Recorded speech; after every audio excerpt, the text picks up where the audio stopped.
Welcome back friends. जो अगला video है, अगला वीडियो स्पेशल रूप से इसमें हम लोग गांधी इरविन समझौता जो 5 मार्च 1931 को हुआ और गोलमेज सम्मेलन जो 3 गोलमेज सम्मेलन हुए थे, फर्स्ट, सेकेंड एंड थर्ड, उसके अबाउट इस वीडियो में एक्सप्लेन किया जाएगा। पिछले वीडियो में मैंने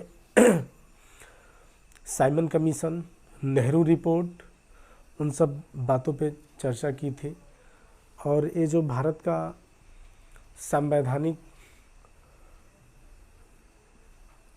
इतिहास का जो विकास क्रम है, यानी ये जो सीरीज है भारत में संवैधानिक संस्थाओं के विकास का क्रम, उसमें हम लोग धीरे धीरे संविधान बनने की जो प्रक्रिया है उसके नज़दीक आते जा रहे हैं। मैंने जो पिछले वीडियो मैंने बनाया, उस वीडियो में 1600 ब्रिटिश ईस्ट इंडिया कंपनी की स्थापना से लेके और फिर हम लोग भारतीय संविधान के निर्माण की जो प्रक्रिया है जो स्टार्ट हुई 9 दिसंबर 1946 को, उस समय से। तो इसके पहले अब इस वीडियो में स्पेशल रूप से मैं गांधी इरविन पैक्ट के बारे में और साथ ही साथ जो 3 जो राउंड टेबल कॉन्फ्रेंस हुए थे या 3 राउंड टेबल कॉन्फ्रेंस, या जिसे हिंदी में गोलमेज सम्मेलन कहा जाता है, उसके बाद राउंड टेबल कॉन्फ्रेंस के बाद थोड़ी बहुत श्वेत पत्र पे, वाइट पेपर्स पे चर्चा होगी। और वही जो वाइट पेपर्स रहा उसी का 1930 उसी का एक ब्रॉड फॉर्म है, एक विस्तृत रूप है 1935 का गवर्नमेंट ऑफ इंडिया एक्ट। जैसा कि आप लोगों को पता होगा कि 1935 के गवर्नमेंट ऑफ इंडिया एक्ट के एटलीस्ट 195 से एक से जो आर्टिकल्स हैं वह इंडियन कॉन्स्टिट्यूशन की जो 395 आर्टिकल्स हैं उसमें इंक्लूड किए गए। ओके, तो देखिए, पहला टॉपिक हम स्टार्ट करते हैं कि नेहरू रिपोर्ट के बाद, चूँकि नेहरू रिपोर्ट को जब साइमन कमीशन की रिपोर्ट आती है तो उसके बाद साइमन कमीशन की रिपोर्ट आने के बाद में चल के साइमन कमीशन की रिपोर्ट को भी कांग्रेस के द्वारा और इंडिया की स्पेशल रूप से जो अदर पॉलिटिकल जो माइनॉरिटी पार्टी मुस्लिम लीग थी उसके द्वारा भी नेगलेक्ट कर दी गई कुछ बातों को लेके। और साथ ही साथ जो नेहरू रिपोर्ट था, नेहरू रिपोर्ट पे लीग सहमत नहीं हुई और लीग के सहमत न होने के कारण नेहरू रिपोर्ट को भी ब्रिटिश सरकार ने क्या किया, खारिज कर दिया। उसके बाद जैसा कि आप लोगों को पता है कि 1927 से ही और 1928 से ही स्पेशल रूप से कांग्रेस में जब युवा समाजवादियों की एंट्री हुई, जिसमें स्पेशल रूप से जवाहरलाल नेहरू और सुभाष चंद्र बोस, ओके, जवाहरलाल नेहरू और सुभाष चंद्र बोस की जब एंट्री हुई तो कांग्रेस में सोशलिज्म आइडियोलॉजी को, समाजवादी विचारधारा को प्रभावित करने का काम और धीरे धीरे आगे चल के कांग्रेस की जो नीति रही, नीतियों को प्रभावित करने का काम इस समाजवादी विचारधारा के लोगों के द्वारा स्पेशल रूप से नेहरू और जो सुभाष चंद्र बोस थे उनके द्वारा किया गया। जैसा कि पता है कि 1934 में इन्हीं लोगों से प्रेरित होकर 1934 में CSP कांग्रेस सोशलिस्ट पार्टी को 1934 में इस्टेब्लिश किया गया, जिसमें स्पेशल रूप से चूँकि इस समय जो कांग्रेस के मेन लीडर्स थे जवाहरलाल नेहरू, सुभाष चंद्र और भी जो लीडर्स थे जेल में डाल दिए गए थे, क्योंकि जो सिविल डिसोबीडिएंस मूवमेंट चला था जिसे सविनय अवज्ञा आंदोलन कहते हैं। तो बीच में राउंड टेबल कॉन्फ्रेंस के समय गांधी इरविन पैक्ट के बाद कुछ गांधी जी ने स्थगित किया, लेकिन जब राउंड टेबल कॉन्फ्रेंस में गांधी जी को असफलता हाथ लगी तो भारत आने के बाद उन्होंने क्या किया, फिर से जो सविनय अवज्ञा आंदोलन था उसे स्टार्ट किया। इसको लेके बाद में चल के कांग्रेस के टॉप क्लास के लीडर्स को जेलों में डाल दिया गया था। लेकिन उसी समय जयप्रकाश नारायण, राम मनोहर लोहिया, मीनू मसानी, कुछ लोगों ने नेहरू और सुभाष चंद्र बोस की लीडरशिप में, मतलब इनसे प्रेरणा लेके, और इन्होंने क्या किया, 1934 में CSP को इस्टेब्लिश किया, कांग्रेस सोशलिस्ट पार्टी। और इस कांग्रेस सोशलिस्ट पार्टी का ये काम था कि यह कांग्रेस के अंदर ही रह के, जो कांग्रेस पार्टी थी इसके अंदर ही रह के यह क्या करे, इसे अपने जो इसके उद्देश्य थे उस उद्देश्यों को पूरा करना। तो देखिए हम चर्चा करते हैं 1927 से ही 28 से ही ये मांग चल, इसमें एक तो डोमिनियन स्टेट की भी मांग चल रही थी। और मैंने बताया भी था कि जब 1928 में नेहरू का रिपोर्ट बनी तो नेहरू रिपोर्ट ने क्या किया था, उसमें डोमिनियन स्टेट की बात को दोहरा दी थी, जबकि उसके पहले 1927 में ही खास करके कांग्रेस के युवा समाजवादी नेताओं के द्वारा धीरे धीरे जिनकी कांग्रेस पे पकड़ बन रही थी, जिनमें मैंने पंडित जवाहरलाल नेहरू का नाम लिया, उन लोगों ने कंप्लीट इंडिपेंडेंट की मांग की थी, पूर्ण स्वराज्य की। इसको लेके बाद में चल के जब गांधी जी को इनमें एग्रीमेंट कराना पड़ा, समझौता कराना पड़ा, ये हुआ कि अगर 1 साल के अंदर ब्रिटिश सरकार 1929 तक अगर हमें डोमिनियन स्टेट नहीं देती है, ठीक है, तो उसके 1 साल बाद हमारी जो अगला उद्देश्य होगा ब्रिटिश गवर्नमेंट से, जो डिमांड होगी वह होगी कंप्लीट इंडिपेंडेंट, जिसे हिंदी में पूर्ण स्वराज्य कहा जाता है। जैसा कि आप लोगों को पता है कि 1929 में कांग्रेस का जो एनुअल सेशन हुआ दिसंबर का, वह लाहौर में हुआ था, लाहौर में रावी रिवर्स के बैंक पे हुआ था। और इसी समय 1929 के एनुअल सेशन में गांधी जी को कांग्रेस का अध्यक्ष बनाया गया था, लेकिन गांधी जी ने अपने प्रभाव का इस्तेमाल करते हुए पंडित जवाहरलाल नेहरू को अध्यक्ष पद के लिए नामित किया।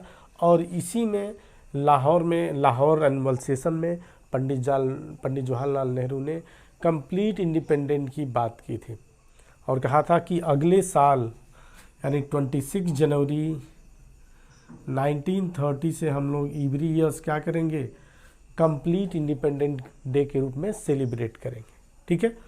जो बाद में चल के हर साल कांग्रेस क्या करती थी, 26 जनवरी को भारतीय स्वतंत्रता दिवस यानी कि पूर्ण स्वराज्य भारतीय स्वतंत्रता दिवस मनाने का काम करती थी। लेकिन भारत आज़ाद हुआ 15 अगस्त 1947 को, जिसको आगे चल के गवर्नमेंट ने क्या किया, अब इस 26 जनवरी का क्या किया जाए, तो 26 जनवरी 26 जनवरी को हमारा कॉन्स्टिट्यूशन इसे अप्लाई किया गया। जैसा कि आप लोगों को पता है कि 26 नवंबर को ही कॉन्स्टिट्यूशन प्रिपेयर हो गया था 1949, लेकिन कुछ मेन आर्टिकल्स को अप्लाई करके बाकी को स्टॉप रखा गया। और 26 जनवरी 1950 को जो हमारा संविधान था उसे कम्प्लीटली अप्लाई किया गया और इसमें डॉक्टर राजेंद्र प्रसाद को इंडियन रिपब्लिक ऑफ इंडिया का प्रेसिडेंट अपॉइंट किया गया, यानी भारत का राष्ट्रपति नियुक्त किया गया भारतीय गणराज्य का। और उसके बाद संविधान को पूरी तरह से लागू कर दिया गया, ठीक है।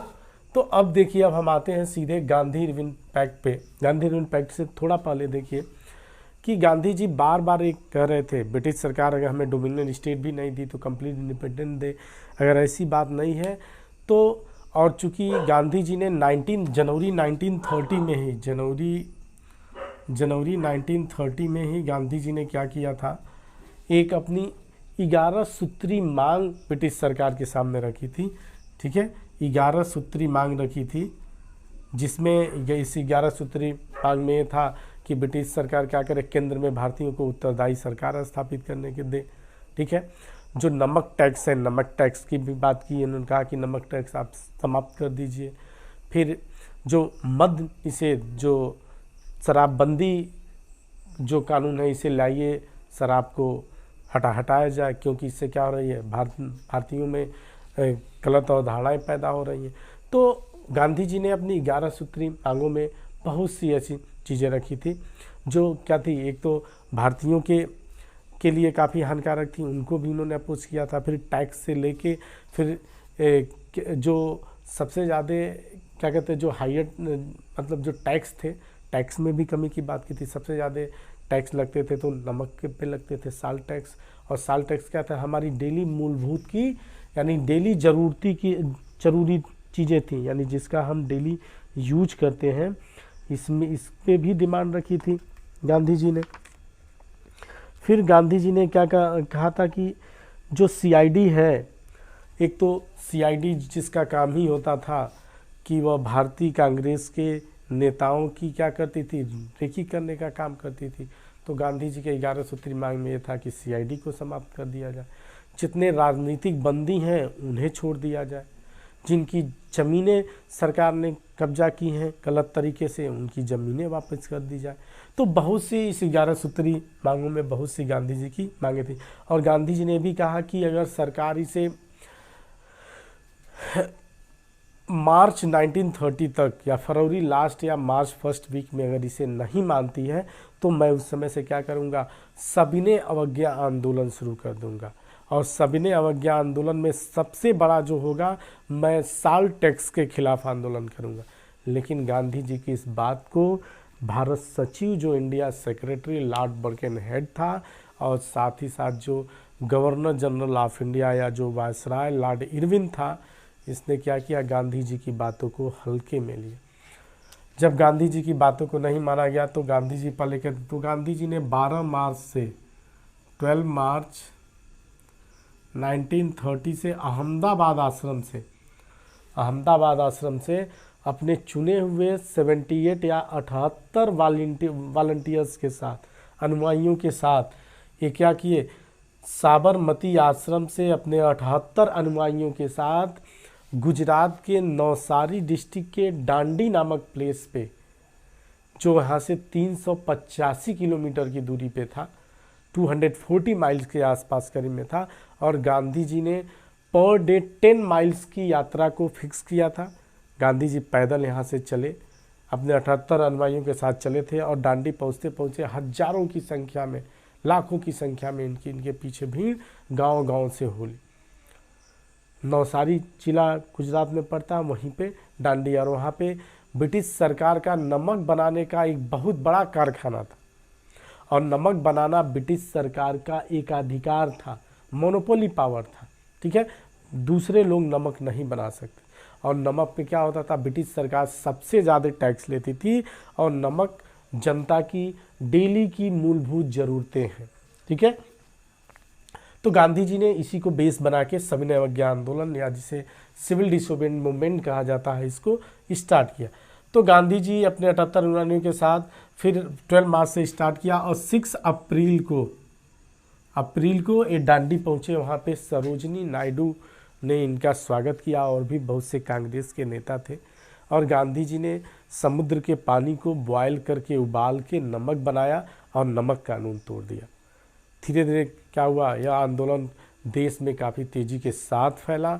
जो भी कोस्टल एरिया थे, जैसे तमिलनाडु में सी राजगोपालाचारी ने भी गांधी जी की अहमदाबाद से डांडी यात्रा की।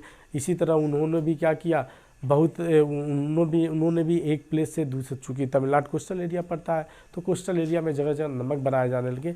और सविनय अवज्ञा आंदोलन का इंटीरियर एरिया में असर हुआ कि इंटीरियर एरिया में एक तो टैक्स नॉन पे, यानी कि सविनय अवज्ञा आंदोलन में गांधी जी ने कहा था कि कोई भी ब्रिटिश सरकार को टैक्स पे नहीं करेगा। तो क्या कहते हैं, जो टैक्स था, यानी कि कर देने की मनाही भी इस आंदोलन की एक उद्देश्य था, इस आंदोलन का एक उद्देश्य था। छोड़ो, हम लोग इतिहास नहीं पढ़ रहे, हमें तो मेन भारत में संवैधानिक संस्थाओं का विकास पढ़ना है, तो इस पे मेन क्रम पे आइए। अब देखिए, उसके बाद आंदोलन चला। इरविन जितने हल्के में आंदोलन को ले रहा था, तो उतने हल्के में नहीं हुआ। लेकिन क्या किया इरविन, तब तक 7 जून 1930 को क्या हुआ, साइमन कमीशन की रिपोर्ट आ गई। साइमन कमीशन की रिपोर्ट आई तो इरविन क्या किया, ब्रिटिश सरकार पे, ब्रिटिश पार्लियामेंट पे दबाव डालने लगा, भारत सचिव पे भी दबाव डालने लगा कि आप राउंड टेबल कॉन्फ्रेंस कराइए। तो दबाव में आने के बाद सरकार ने क्या किया कि एक राउंड, लेकिन साइमन कमीशन की रिपोर्ट पे उतनी अमल ब्रिटिश सरकार ने नहीं की। साइमन कमीशन की रिपोर्ट खारिज कर दी गई, चूँकि विरोध भी हुआ था, ब्रिटिश सरकार ने इसे हटा भी दिया। लेकिन इसी की तर्ज पे इरविन के प्रेशर डालने पे एक लंदन में राउंड टेबल कॉन्फ्रेंस, गोल में सम्मेलन का आयोजन किया गया। तो जिस समय सविनय अवज्ञा आंदोलन भारत में चल रहा था, उस समय आपका वहाँ पे गोल में सम्मेलन हो रहे थे। तो गोल में सम्मेलन जब होना था, तो पहला गोल में सम्मेलन आपका जो हुआ था, वह उसकी अध्यक्षता रैमजे मैकडोनाल्ड ने की थी, और उसका उद्घाटन ब्रिटिश सम्राट जॉर्ज पंचम ने किया था। यह 12 नवंबर 1930 से 19 जनवरी 1939 तक हुआ था, ठीक है, 1939 तक हुआ था।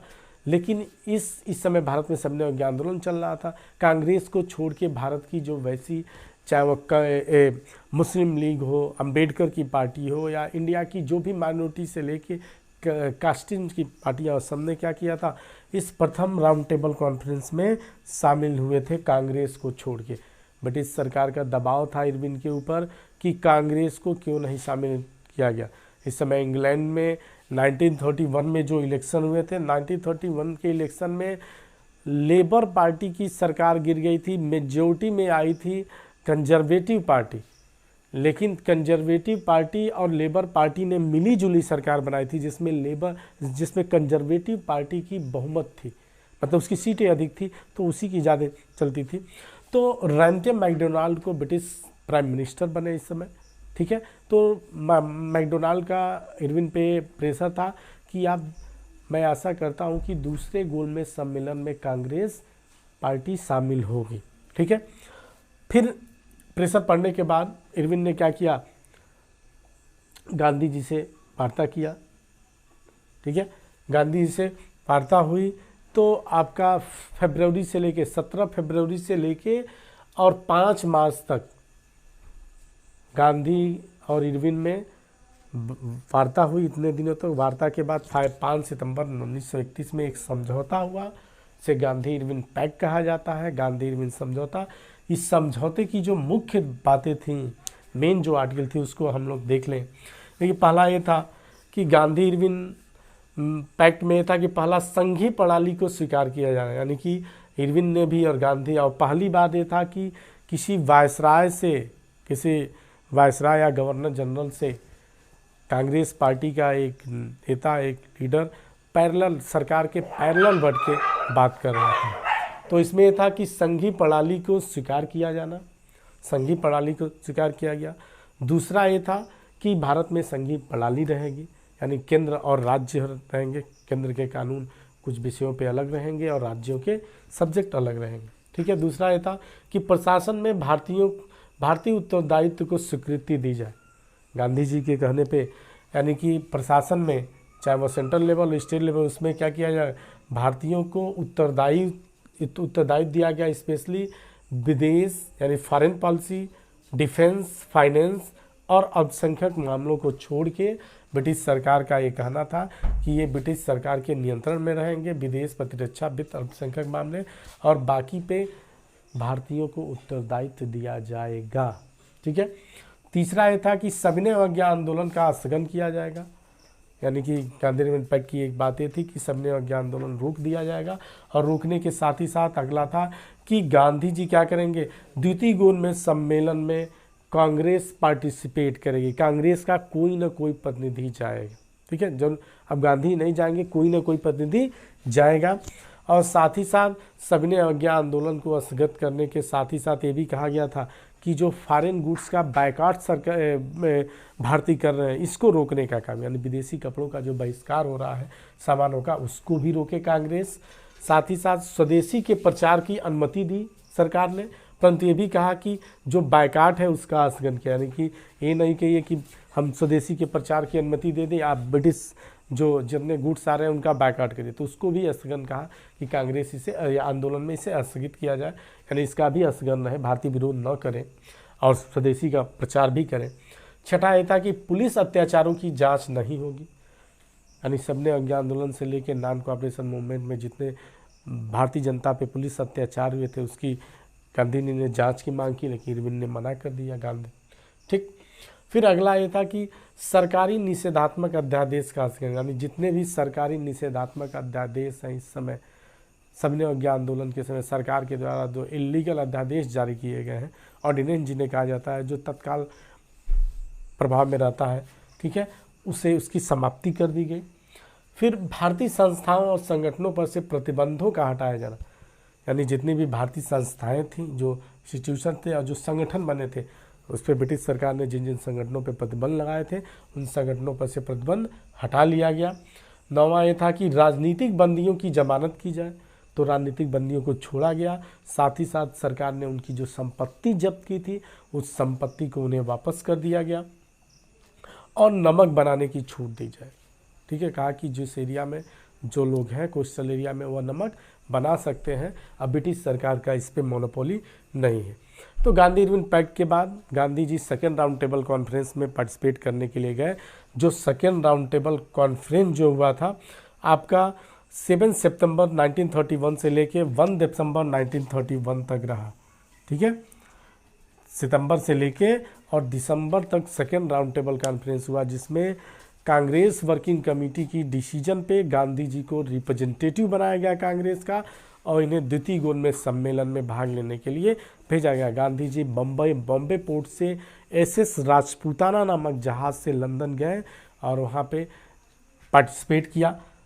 सेकेंड राउंड टेबल की खासियत ये थी कि किसी कांग्रेस के या किसी बड़े भारतीय नेता से ब्रिटिश सरकार पैरेलल लेवल, एक समान लेवल पे, एक समान टेबल पे बैठ के बातचीत कर रही थी। भारतीयों के लिए यह सबसे बड़ी बात थी कि ब्रिटिश सरकार अपने समानांतर एक भारतीय नेता से, एक भारतीय लीडर से बात कर रही थी। ठीक है, तो वही मार्च 1931 में कराची अधिवेशन बुलाया गया। कराची अधिवेशन में कांग्रेस वर्किंग कमेटी ने गांधी जी को अपना रिप्रेजेंटेटिव बनाया और उन्हें कहा कि आप सेकेंड राउंड टेबल में पार्टिसिपेट करिए।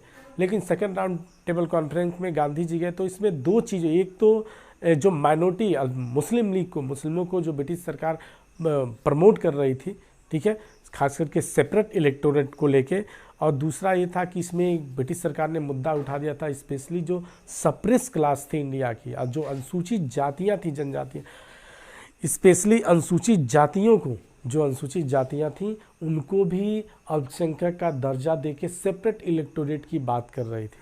वैसे तो वहाँ पे अम्बेडकर ने कहा ठीक है, क्या करना है हमें, सेंट्रल लेजिस्लेटिव असेंबली और प्रोविंशियल लेजिस्लेटिव असेंबली, जो प्रांतों की असेंबलियाँ हैं, उसमें हमें कुछ सीटें रिजर्व कर दी जाए।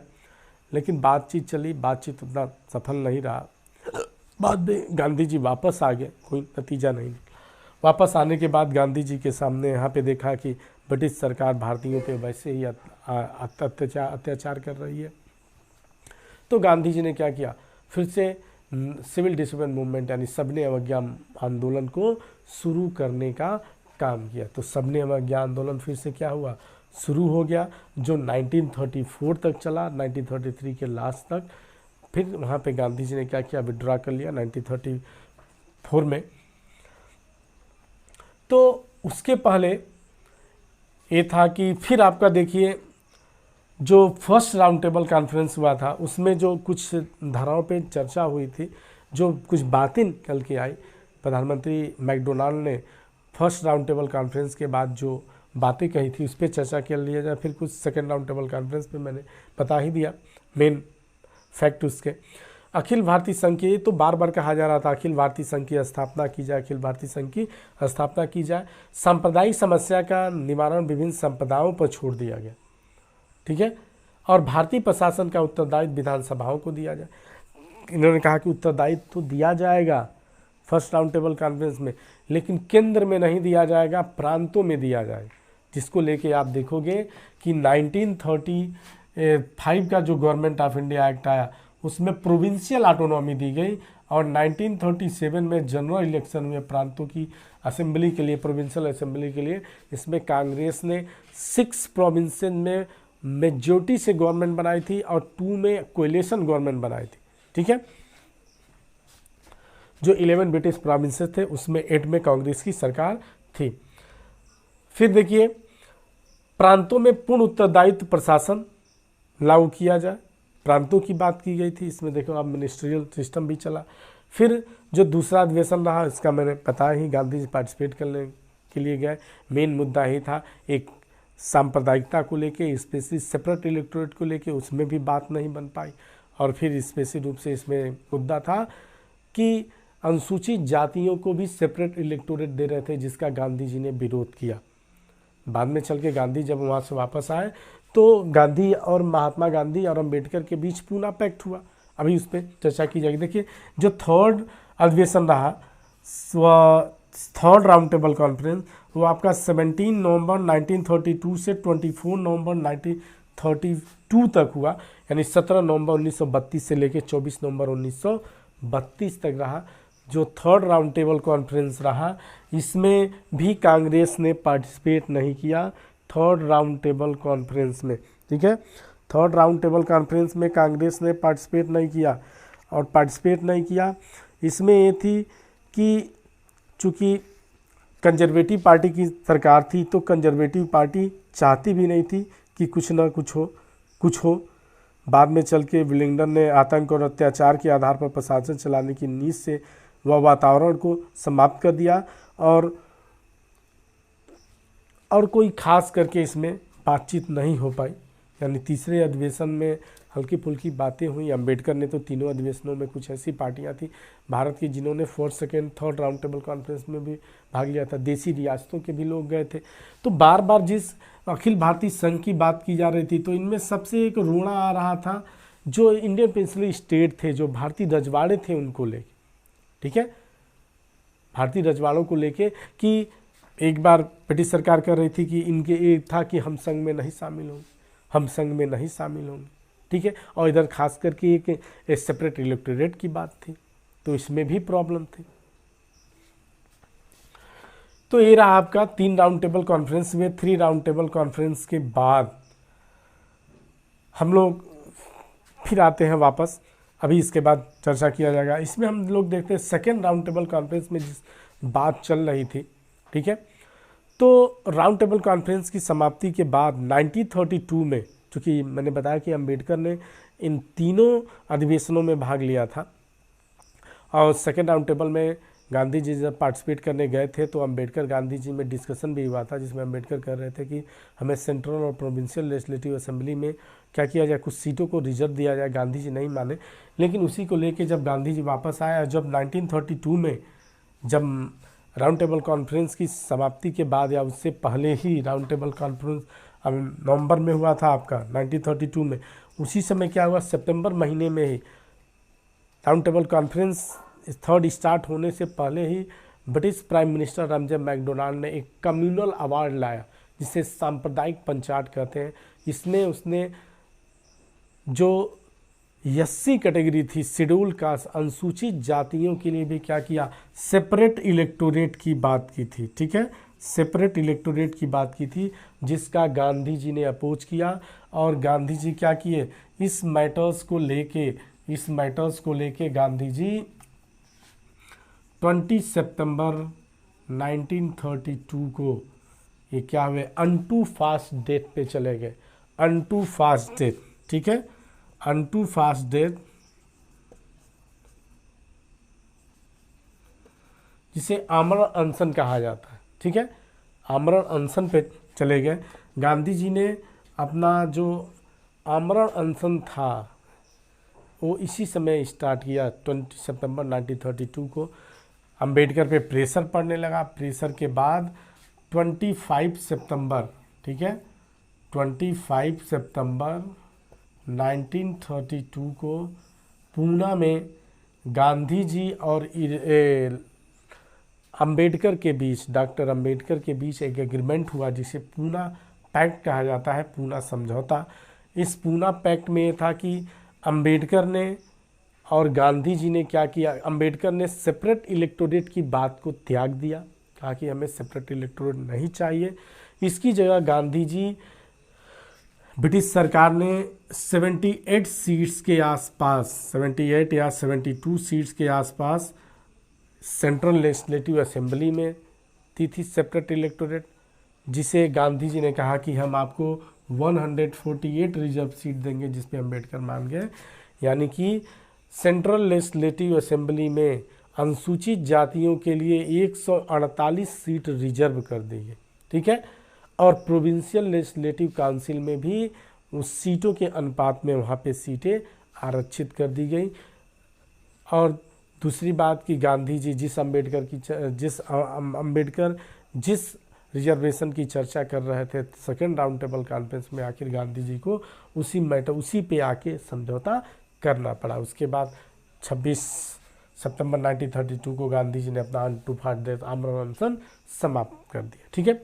अब राउंड टेबल कॉन्फ्रेंस के बाद, राउंड टेबल कॉन्फ्रेंस में जो भी चीज़ें निकल के आई, क्योंकि ये 3 राउंड टेबल कॉन्फ्रेंस में भारत की सभी वर्ग के पार्टियों ने पार्टिसिपेट करने का काम किया। इसके पश्चात ब्रिटिश सरकार ने इसका कंक्लूजन निकाल के एक रिजल्ट निकाला, जिसे हम लोग कहते हैं वाइट पेपर कहा जाता है, ठीक है, जिसे वाइट पेपर कहा जाता है।